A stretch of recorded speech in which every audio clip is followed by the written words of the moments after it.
संविधान विकास। पहला पॉइंट है, संविधान के अनुच्छेद 72 में राष्ट्रपति को क्षमादान की शक्ति दी गई है, जबकि राज्यपाल को अनुच्छेद 161 में क्षमादान की शक्ति दी गई है। मृत्युदंड को क्षमा करने की शक्ति केवल राष्ट्रपति को है, राज्यपाल को यह शक्ति नहीं प्राप्त है।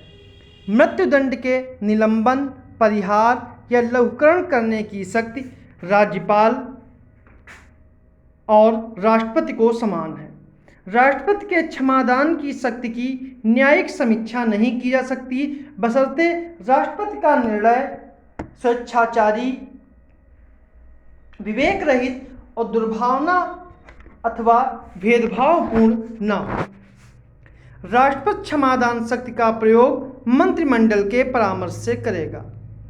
यदि क्षमादान की पूर्व याचिका राष्ट्रपति द्वारा रद्द कर दी गई है तो दूसरी याचिका दायर नहीं की जा सकती। अगला पॉइंट है, भारत शासन अधिनियम 1935 के प्रावधानों के अनुरूप सन 1937 में भारत से बर्मा को अलग कर दिया गया था। अगला पॉइंट है, वर्तमान में भारत में राष्ट्रपति को जो अध्यादेश निकालने की शक्ति है वह भारत शासन अधिनियम 1935 से प्रेरित है। जो राष्ट्रपति अध्यादेश निकालते हैं वो अनुच्छेद 123 के अंतर्गत निकालते हैं। भारत शासन अधिनियम 1935 में प्रांतीय स्वायत्तता का प्रावधान किया गया था। इसके तहत एक प्रांतीय कार्यपालिका और प्रांतीय विधानमंडल का प्रावधान किया गया था। इस अधिनियम द्वारा प्रांतीय स्तर पर पहली बार द्विसदनीय विधानमंडल की व्यवस्था की गई थी या स्थापना की गई थी। 6 प्रांतों में 2 सदनों की व्यवस्था थी, मद्रास, बम्बई, बंगाल, बिहार और संयुक्त प्रांत तथा असम। भारत शासन अधिनियम 1935 एक श्वेत पत्र पर आधारित है, जिसे 3 गोलमेज सम्मेलन के परिणाम स्वरूप तैयार किया गया था। अगला पॉइंट है, जो संविधान बना था उसमें जो समितियां थी उनके अध्यक्ष कौन कौन थे। जैसे संघ शक्ति समिति के अध्यक्ष पंडित जवाहरलाल नेहरू, संघीय संविधान समिति के अध्यक्ष पंडित जवाहरलाल नेहरू, प्रांतीय संविधान समिति के अध्यक्ष सरदार पटेल, संचालन समिति डॉक्टर राजेंद्र प्रसाद, प्रक्रिया नियम समिति डॉक्टर राजेंद्र प्रसाद, देशी रियासतों से वार्ता के लिए बनी समिति डॉक्टर राजेंद्र प्रसाद, मौलिक अधिकार उप समिति जे.बी. कृपलानी, अल्पसंख्यक उप समिति एच.सी. मुखर्जी, सलाहकार समिति सरदार पटेल। इंपॉर्टेंट बात यह है कि मौलिक अधिकार उप समिति और अल्पसंख्यक उप समिति जो थी वो सलाहकार समिति की उप समितियां थीं, जिसके अध्यक्ष सरदार पटेल थे। अगला पॉइंट है कि प्रारूप समिति के अध्यक्ष डॉक्टर भीमराव अंबेडकर, राष्ट्रध्वज संबंधी समिति के अध्यक्ष डॉक्टर राजेंद्र प्रसाद, राज्यों के वार्ता के लिए बनी समिति पंडित जवाहरलाल नेहरू थे। संविधान की प्रारूप समिति का गठन 29 अगस्त 1947 में किया गया था, जिसके अध्यक्ष सहित निम्नलिखित 7 सदस्य थे जो दिए गए हैं। पहले हैं डॉक्टर बी.आर. अम्बेडकर जो अध्यक्ष हैं, बाकी जो 6 हैं वो सदस्य हैं, जैसे N. Gopalaswami Ayyangar, Alladi Krishnaswamy Ayyar, doctor K M. Munshi, Syed Mohammad Saadulla, T N. Madhavrao ये बी.एल. मित्र के स्थान पर आए थे और टी.टी. कृष्णाचारी डी.पी. खेतान की मृत्यु पर शामिल किए गए थे। अगला पॉइंट है कि बी.एन. राव जो संविधान सभा के संवैधानिक सलाहकार थे, उनके द्वारा संविधान का पहला प्रारूप तैयार किया गया था। इसके मूल प्रारूप में 243 अनुच्छेद और 13 अनुसूचियां थीं। अगला पॉइंट है, भारतीय संविधान को बनने में 2 वर्ष 11 माह और 18 दिन लगे। इसमें संविधान की कुल 11 बैठकें आयोजित की गई थी। प्रथम बैठक 9 से 23 दिसंबर 1946 में और 11वीं बैठक 14 से 26 नवंबर 1949 के बीच आयोजित की गई थी। संविधान सभा की अंतिम बैठक 24 जनवरी 1950 को आयोजित की गई थी। इसी बैठक में संविधान सभा के सदस्यों ने संविधान पर हस्ताक्षर किए थे और नई संसद के निर्माण तक संविधान सभा ही अंतरिम संसद के रूप में कार्य करती रही। अगला पॉइंट है, संविधान सभा की कुल 12 बैठकें आयोजित की गई थी। अंतिम बैठक 24 जनवरी 1950 को आयोजित की गई थी, जब इसके सदस्यों ने संविधान पर हस्ताक्षर किए थे। संविधान सभा ने अपने चौथे अधिवेशन में 22 जुलाई 1947 को राष्ट्रीय ध्वज के प्रारूप को स्वीकार किया था। अगला पॉइंट है, ग्रेनविल ऑस्टिन ने अपनी पुस्तक द इंडियन कॉन्स्टिट्यूशन में लिखा है कि संविधान सभा एक दलीय निकाय है और सभा ही कांग्रेस है और कांग्रेस ही भारत है। लॉर्ड विस्काउंट ने संविधान सभा को हिंदुओं का निकाय कहा है। विंस्टन चर्चिल के अनुसार संविधान सभा ने भारत के केवल एक बड़े समुदाय का प्रतिनिधित्व किया।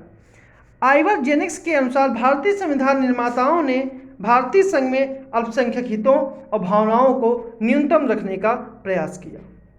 अगला पॉइंट है, संविधान सभा में उद्देश्य प्रस्ताव 13 दिसंबर 1946 में पंडित जवाहरलाल नेहरू के द्वारा प्रस्तुत किया गया था, जिसे संविधान सभा ने 22 जनवरी 1947 में पारित किया। संविधान सभा में 15 महिला सदस्य, 28 अनुसूचित जाति के सदस्य थे। कैबिनेट मिशन के तहत संविधान सभा की कुल संख्या 389 होनी थी, परंतु भारत विभाजन के पश्चात संविधान सभा की सदस्य संख्या घटकर 299 रह गई।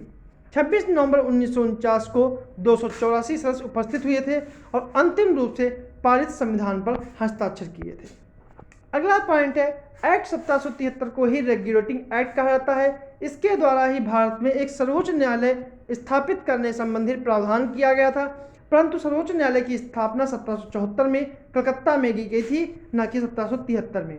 इस सर्वोच्च न्यायालय में एक मुख्य न्यायाधीश और एक अन्य न्यायाधीश थे और सर एलिजा एम्पे को भारत सर्वोच्च न्यायालय का पहला मुख्य न्यायाधीश बनाया गया था। एक्ट 1773 के अनुसार बंगाल के गवर्नर को बंगाल का गवर्नर जनरल पद का नाम दिया गया। मद्रास और बम्बई के गवर्नर को बंगाल के गवर्नर जनरल के अंतर्गत कर दिया गया। गवर्नर जनरल की सहायता के लिए 4 सदस्यों वाली एक कार्यकारी परिषद का गठन किया गया। बंगाल का पहला गवर्नर जनरल वारेन हेस्टिंग्स को बनाया गया, जो इससे पूर्व में बंगाल के गवर्नर थे। अगला पॉइंट है, एक्ट 1773 के द्वारा ईस्ट इंडिया कंपनी पर नियंत्रण रखने के लिए पहली बार प्रयास किया गया था। इस अधिनियम में पहली बार भारत में कंपनी राज के लिए लिखित संविधान प्रस्तुत किया गया तथा कंपनी के राजनीतिक प्रशासनिक उत्तरदायित्वों को स्वीकार किया गया। रेगुलेटिंग एक्ट 1773 की कमियों को दूर करने के लिए ब्रिटिश संसद ने 1781 में एक संशोधन अधिनियम पारित किया, जिसे एक्ट ऑफ सेटलमेंट कहा जाता है। अगला पॉइंट है, एक्ट 1784 से संबंधित विधेयक ब्रिटिश संसद में तत्कालीन प्रधानमंत्री पिट द यंगर ने प्रस्तुत किया था, इसीलिए 1784 के राजलेख को पिट्स इंडिया एक्ट भी कहा जाता है। अगला पॉइंट है, बंगाल के गवर्नर जनरल की सहायता के लिए रेगुलेटिंग एक्ट 1773 में 4 सदस्यों की एक कार्यकारी परिषद की स्थापना की गई थी, लेकिन 1784 के अधिनियम के द्वारा इनकी संख्या घटाकर 4 से घटाकर 3 कर दी गई। अगला पॉइंट है, अधिनियम 1784 के द्वारा ब्रिटिश संसद द्वारा कंपनी के राजनीतिक और व्यापारिक कार्यों को अलग कर दिया गया। व्यापार संबंधी कार्यों का प्रबंध कंपनी के प्रतिनिधि संचालक मंडल के हाथों में सौंपा गया, जबकि राजनीतिक कार्यों के प्रबंध के लिए ब्रिटिश संसद द्वारा नियुक्त नियंत्रक मंडल नामक एक ऐसे संगठन का गठन किया गया। अगला पॉइंट है, 1786 से लेकर 1857 के बीच ब्रिटिश संसद ने कंपनी के मामलों में 4 प्रमुख चार्टर अधिनियम पारित किए। उपरोक्त चार्टर अधिनियम 20-20 वर्ष के अंतराल पर पारित किए गए। इन्हें चार्टर अधिनियम इसलिए कहा जाता है क्योंकि इन अधिनियमों के द्वारा कंपनी की आज्ञापत्र अवधि बढ़ाने के साथ साथ कंपनी के अधिकार, कंपनी और सरकार के बीच संबंध, कंपनी के भारत प्रशासन के समय समय पर महत्वपूर्ण बदलाव किए गए थे, इसलिए इन्हें चार्टर अधिनियम कहा जाता है। अगला पॉइंट है, 1833 के चार्टर एक्ट के तहत गवर्नर जनरल की परिषद में विधि सदस्य के रूप में चौथे सदस्य की नियुक्ति की गई। लॉर्ड मैकाले को विधि सदस्य के रूप में नियुक्त किया गया। लॉर्ड मैकाले की अध्यक्षता में भारत में पहला विधि आयोग का गठन हुआ। अगला पॉइंट है, 1833 के चार्टर एक्ट के तहत बंगाल के जनरल को भारत का गवर्नर जनरल बना दिया गया। गवर्नर जनरल की सरकार भारत की सरकार और उसकी परिषद भारतीय परिषद कहलाई। लॉर्ड विलियम बेंटिक भारत के प्रथम गवर्नर जनरल बने। अगला पॉइंट है, 1854 में भारतीय सिविल सेवा के संबंध में मैकाले समिति का गठन किया गया था। अगला पॉइंट है, भारत शासन अधिनियम 1919 मांटेग्यू चेम्सफोर्ड सुधार पर आधारित, जिसकी घोषणा 20 अगस्त 1917 में की गई तथा इस अधिनियम को सन 1921 में लागू हुआ और यह 1937 तक भारत में लागू रहा। जो भारत शासन अधिनियम 1919 था, यह 21 में लागू हुआ और 1937 तक भारत में चलता रहा। अगला पॉइंट है 1813 के चार्टर एक्ट के द्वारा भारत में कंपनी के व्यापारिक एकाधिकार को समाप्त कर दिया गया, परंतु चाय और चीन पर कंपनी का व्यापारिक एकाधिकार बना रहा। 1813 के चार्टर एक्ट के द्वारा भारत में ईसाई धर्म के प्रचार को भी अनुमति मिल गई। अगला पॉइंट है भारत शासन अधिनियम 1858।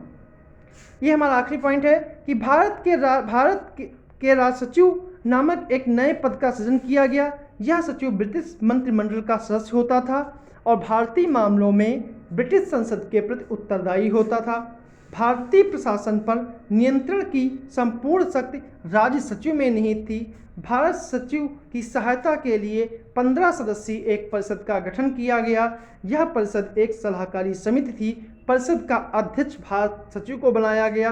गवर्नर जनरल का पद वायसराय कहलाने लगा, क्योंकि इस अधिनियम के तहत कंपनी के शासन को समाप्त कर दिया गया और भारत का शासन सीधे महारानी विक्टोरिया के अधीन चला गया और गवर्नर जनरल अब सम्राट के प्रतिनिधि की हैसियत से कार्य करने लगा, न कि ईस्ट इंडिया कंपनी के प्रतिनिधि के रूप में। ये थे हमारे आज के 25 पॉइंट।